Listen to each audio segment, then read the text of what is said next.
당신은 언제 당신의 손을 잃었나요? 어쩌면 그것은 물리적인 순간이 아니었을 겁니다. 누군가의 기대를 저버리지 못해 고개를 끄덕이던 순간, 괜찮아라고 말하면서 정작 괜찮지 않았던 밤, 내 목소리보다 타인의 목소리가 더 크게 들리던 그 순간들. 우리는 때로 손을 잃습니다. 만지고 선택하고 창조하는 힘을. 내 삶을 쥐고 있어야 할 그 손을. 오늘은 한 소녀의 이야기를 들려드리려 합니다.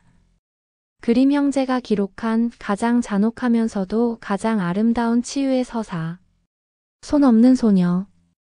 이 이야기는 당신이 어떻게 손을 잃었는지, 그리고 어떻게 다시 그 손을 되찾을 수 있는지를 말해줍니다. 옛날 한 가난한 방앗간 주인이 살고 있었습니다. 그에게는 아름답고 순수한 딸이 있었죠. 어느 날 숲에서 한 노인이 나타나 그에게 말합니다. 당신에게 큰 부를 주겠소. 대신 방앗간 뒤에 있는 것을 내게 주시오. 아버지는 그곳에 낡은 사과나무만 있다고 생각하고 흔쾌히 동의합니다. 하지만 그곳에 있던 것은 빗자루를 들고 서 있던 딸이었습니다. 3년 후 악마는 소녀를 데려가려 왔습니다. 하지만 소녀가 너무 깨끗하고 눈물로 손을 씻어 악마는 그녀를 만질 수 없었죠. 분노한 악마는 아버지에게 명령합니다. 딸의 손을 자르시오. 그렇지 않으면 당신을 데려가겠소. 그리고 아버지는 도끼를 들었습니다. 손을 잃은 소녀는 집을 떠납니다.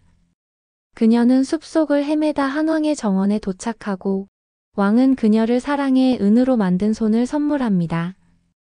하지만 행복은 오래가지 않았습니다. 왕이 전쟁에 나간 사이 악마는 다시 나타나 편지를 위조해 소녀를 궁에서 쫓아냅니다. 소녀는 다시 깊은 숲으로 들어갑니다. 이번엔 아이를 안고. 그곳에서 7년을 보낸 어느 날, 아이가 우물에 빠지려는 순간 소녀는 본능적으로 손을 뻗었고, 기적처럼 그녀의 손이 다시 자라나 있었습니다. 아버지는 아기가 없었습니다. 그는 단지 생존을 위해, 더 나은 삶을 위해 거래했을 뿐입니다. 하지만 그가 판 것은 딸의 영혼이었습니다. 이것은 우리가 살면서 경험하는 첫 번째 배신입니다. 나를 지켜줘야 할 사람이 나를 거래의 대상으로 만드는 순간, 네가 조금만 참으면 돼. 이게 다 너를 위한 거야.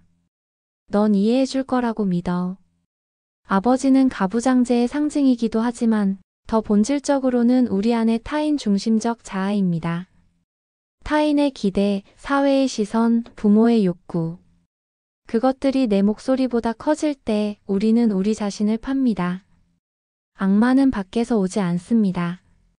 그는 이미 우리 안에 있습니다. 넌 그럴 자격이 없어. 넌 약해. 네가 원하는 걸 말하면 사람들이 떠날 거야. 악마는 자기 비난과 두려움의 목소리입니다. 우리가 스스로를 배신하게 만드는 내면의 협박자. 소녀가 눈물로 손을 씻자 악마가 그녀를 만질 수 없었던 것은 슬픔을 온전히 느낄 때 우리는 거짓으로부터 보호받는다는 뜻입니다. 손은 우리가 세상을 만지는 방식입니다. 선택하고 거부하고 창조하는 힘. 손을 잃는다는 것은 아니오라고 말할 수 없게 되는 것입니다. 경계가 무너지고 내 욕구와 타인의 욕구를 구분할 수 없게 되고 내가 무엇을 원하는지조차 잊어버리는 것. 많은 여성들이 이 손 없는 시기를 겪습니다. 번아웃, 관계 중독, 공허함. 뭔가를 하고 있지만 정작 내가 하고 있는 게 아닌 것 같은 느낌. 융은 이것을 자아의 해체라고 불렀습니다. 하지만 동시에 이것은 새로운 시작의 조건이기도 합니다. 소녀는 궁전을 떠나 다시 숲으로 들어갑니다. 숲은 무의식의 공간입니다. 아무도 구해주지 않는 곳. 지도도 없고 빛도 희미한 곳. 하지만 바로 이 어둠 속에서 진짜 변화가 일어납니다. 우리는 종종 빨리 나아지고 싶다고 말합니다. 상처를 덮고 일상으로 돌아가고 싶어 합니다. 하지만 손 없는 소녀는 7년을 숲에서 보냅니다. 숲은 재활의 공간이 아니라 재구성의 공간입니다. 여기서 우리는 완전히 해체되고 천천히 아주 천천히 다시 만들어집니다. 이 시간을 견디는 것. 그것이 치유의 핵심입니다. 왕은 소녀를 사랑하고 은으로 된 손을 만들어줍니다. 왕은 아니무스, 즉 여성 내면의 남성성을 상징합니다. 건강한 아니무스는 우리에게 구조와 방향, 결단력을 줍니다. 하지만 은으로 된 손은 대체물입니다. 아름답지만 진짜가 아닙니다. 우리는 때때로 괜찮은 척, 강한 척 하는 손을 만듭니다. 하지만 그것으로는 아이를 구할 수 없습니다. 진짜 손은 내면 깊은 곳에서 자라나야 합니다. 아이가 우물에 빠지려는 순간 소녀는 생각하지 않고 손을 뻗었습니다. 그리고 기적처럼 손이 자라나 있었습니다. 이것이 핵심입니다. 손은 의지로 만들어지지 않습니다. 진짜 필요의 순간 본능이 깨어날 때 손은 돌아옵니다.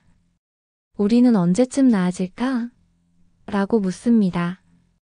하지만 손은 준비되었을 때 저절로 돌아옵니다. 어느 날 당신은 깨닫게 될 것입니다. 아, 나 이제 아니요라고 말할 수 있구나. 나 이제 내가 뭘 원하는지 알아. 나 이제 누군가를 위해 나를 버리지 않아도 돼. 그것이 손이 다시 자라난 순간입니다. 이제 당신에게 묻고 싶습니다.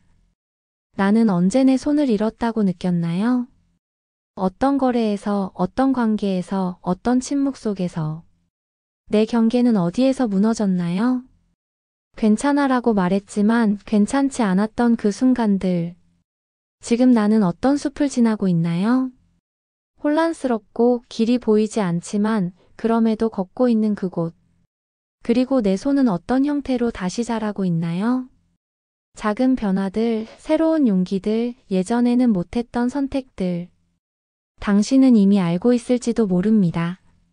손은 지금 천천히 자라나고 있다는 것을. 손 없는 소녀의 이야기는 우리에게 말합니다. 상처는 끝이 아니라 시작이라고. 잃어버린 것이 영원히 사라진 게 아니라고. 당신이 손을 잃었다면 그것은 당신이 약해서가 아닙니다. 그것은 당신이 살아남기 위해 치러야 했던 대가였습니다. 그리고 이제 당신은 숲을 지나고 있습니다. 어둡고 외롭고 끝이 보이지 않는 그곳을. 하지만 언젠가 어느 순간 당신은 당신의 손이 돌아왔음을 발견하게 될 것입니다. 그때의 손은 예전과 다를 겁니다. 더 단단하고 더 진실하고 더 당신의 것인 손. 그 손으로 당신은 다시 당신의 삶을 줄 수 있습니다. 천천히 가도 괜찮습니다. 손은 이미 자라나고 있으니까요.